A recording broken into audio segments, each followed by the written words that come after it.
Hi friends, ನಾನಿವತ್ತು ಬೆಂಡೆಕಾಯಿ ಚಟ್ನಿ ಮಾಡ್ತಾಯಿದ್ದೀನಿ. ಹೇಗೆ ಮಾಡೋದು ಅಂತ ನೋಡೋಣ. ಇನ್ನು ನನ್ನ ಚಾನಲ್ಗೆ ಯಾರ್ಯಾರು ಸಬ್ಸ್ಕ್ರೈಬ್ ಆಗಿಲ್ಲೋ ಪ್ಲೀಸ್ ಸಬ್ಸ್ಕ್ರೈಬ್ ಮಾಡ್ಕೊಳ್ಳಿ.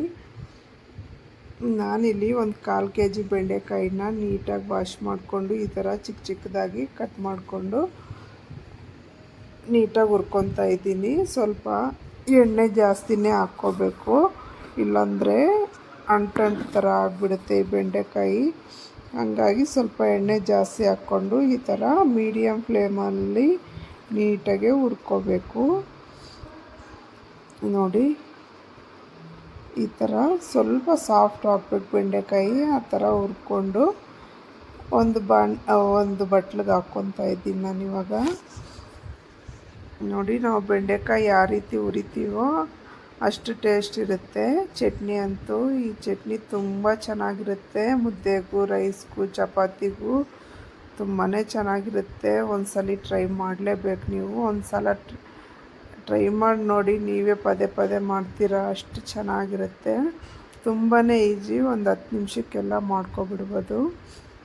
ನಾನಿಲ್ಲಿ ಬೆಂಡೆಕಾಯಿ ಎಲ್ಲ ಹುರಿದಾದ್ಮೇಲೆ ಅದೇ ಬಾಣಲಿಯಲ್ಲಿ ಸ್ವಲ್ಪ ಬೆಳ್ಳುಳ್ಳಿ, ಒಂದು ಗೆಡ್ಡೆ ಆಗೋಷ್ಟು, 1-2 ಈರುಳ್ಳಿ, ಒಂದು 5ರಿಂದ 6 ಹಸಿಮೆಣ್ಸಿನ್ಕಾಯಿ ಹಾಕ್ಕೊಂಡು ಸ್ವಲ್ಪ ಎಣ್ಣೆ ಹಾಕಿ ಈ ಥರ ಕೆಂಪಗಾಗೋವರೆಗೂ ನೀಟಾಗಿ ಫ್ರೈ ಮಾಡ್ಕೋಬೇಕು. ಆಮೇಲೆ 1-2 ಟೊಮೊಟೊ ಹಾಕ್ತಾಯಿದ್ದೀನಿ. ನಾನಿಲ್ಲಿ ಒಂದು 1/4 kg ಬೆಂಡೆಕಾಯಿಗೆ 2 ಟೊಮೊಟೊ ಹಾಕ್ಕೊತಾ ಇದ್ದೀನಿ. ನಾನು 4 ಜನಕ್ಕಾಗಷ್ಟು ಮಾಡ್ತಾಯಿದ್ದೀನಿ ಇಲ್ಲಿ. ನೀವು ಎಷ್ಟು ಜನ ಇದ್ದೀರೋ ನೋಡಿಕೊಂಡು ಅದ್ರ ಮೇಲೆ ತರಕಾರಿನೆಲ್ಲ ಹಾಕ್ಕೋಬೇಕು. ನೋಡಿ, ಇಲ್ಲಿ ಇದು ನಾನು ಇವಾಗ ಸ್ವಲ್ಪ ತಣ್ಣಗಾದ್ಮೇಲೆ ಜಾರ್ಗೆ ಹಾಕ್ಕೊಂಡು ಸ್ವಲ್ಪ ಉಪ್ಪು ಹಾಕಿ ಇಲ್ಲಿ ರುಬ್ಕೊತಾ ಇದ್ದೀನಿ. ಜಾಸ್ತಿ ಪೇಸ್ಟ್ ಥರ ಮಾಡ್ಕೋಬಾರ್ದು, ಸ್ವಲ್ಪ ತರಿಯಾಗಿ ರುಬ್ಕೋಬೇಕು. ನೋಡಿ, ಅದು ಸ್ವಲ್ಪ ರುಬ್ಬಾದ್ಮೇಲೆ ಇಲ್ಲಿ ಲಾಸ್ಟಲ್ಲಿ ಬೆಂಡೆಕಾಯಿನ ಹಾಕ್ಕೊಂಡು ರುಬ್ಕೊತಾ ಇದ್ದೀನಿ.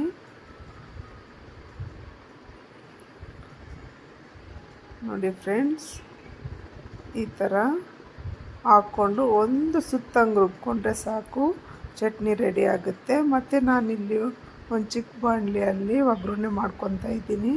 ಒಗ್ಗರಣೆಗೆ ಸ್ವಲ್ಪ ಎಣ್ಣೆ, ಸಾಸಿವೆ, ಕರಿಬೇವು, ಒಣಮೆಣ್ಸಿನ್ಕಾಯಿ, ಈರುಳ್ಳಿ ಇಷ್ಟು ಹಾಕ್ಕೊಂಡು ಒಗ್ಗರಣೆ ಮಾಡ್ಕೋಬೇಕು. ತುಂಬಾ ಸುಲಭ ಈ ಚಟ್ನಿ ಅಂತೂ. ಟೇಸ್ಟ್ ಅಂತೂ ತುಂಬಾ ಚೆನ್ನಾಗಿರುತ್ತೆ. ರೈಸ್ಗೂ ಮುದ್ದೆಗಂತೂ ತುಂಬ ಚೆನ್ನಾಗಿರುತ್ತೆ. ಜಾಸ್ತಿ ಟೈಮೇನು ಹಿಡಿಯಲ್ಲ, 10 ನಿಮಿಷಕ್ಕೆಲ್ಲ ರೆಡಿ ಆಗುತ್ತೆ. ಈ ಥರ ಒಂದು ಸರಿ ಟ್ರೈ ಮಾಡಿ ನೋಡಿ ಫ್ರೆಂಡ್ಸ್, ತುಂಬಾ ಚೆನ್ನಾಗಿರುತ್ತೆ. ನೋಡಿ, ಇಲ್ಲಿ ಸ್ವಲ್ಪ ಉಪ್ಪು ಹಾಕ್ಕೊತಾ ಇದ್ದೀನಿ ನಾನು. ಉಪ್ಪು ಹಾಕ್ಕೊಂಡು ಒಗ್ಗರಣೆಗೆ ಇವಾಗ ಚಟ್ನಿಗೆ ಮಿಕ್ಸ್ ಮಾಡ್ಕೊತೀನಿ.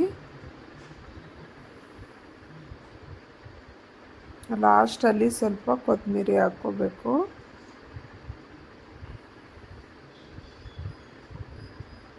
ಸಾರಿಗಿಂತಲೂ ಚಟ್ನಿನೇ ಚೆನ್ನಾಗಿರುತ್ತೆ. ನಾನು ಜಾಸ್ತಿ ಚಟ್ನಿನೇ ಮಾಡ್ತಾಯಿರ್ತೀನಿ, ವಾರಕ್ಕೊಮ್ಮೆನಾದರೂ ಮಾಡ್ತೀನಿ. ತುಂಬ ಚೆನ್ನಾಗಿರುತ್ತೆ. ನೋಡಿ, ಒಗ್ಗರಣೆ ರೆಡಿ ಆಯಿತು. ಇವಾಗ ನೀಟಾಗಿ ನಾವು ಚಟ್ನಿನ ಬಾಣಲೆಗೆ ಹಾಕ್ಕೊಂಡು ನೀಟಾಗಿ ಈ ಥರ ಮಿಕ್ಸ್ ಮಾಡಿಕೊಂಡ್ರೆ ಬಿಸಿ ಬಿಸಿ ಅನ್ನಕ್ಕೆ, ಚಪಾತಿಗೆ, ಮುದ್ದೆಗೆ ತುಂಬಾ ಚೆನ್ನಾಗಿರುತ್ತೆ.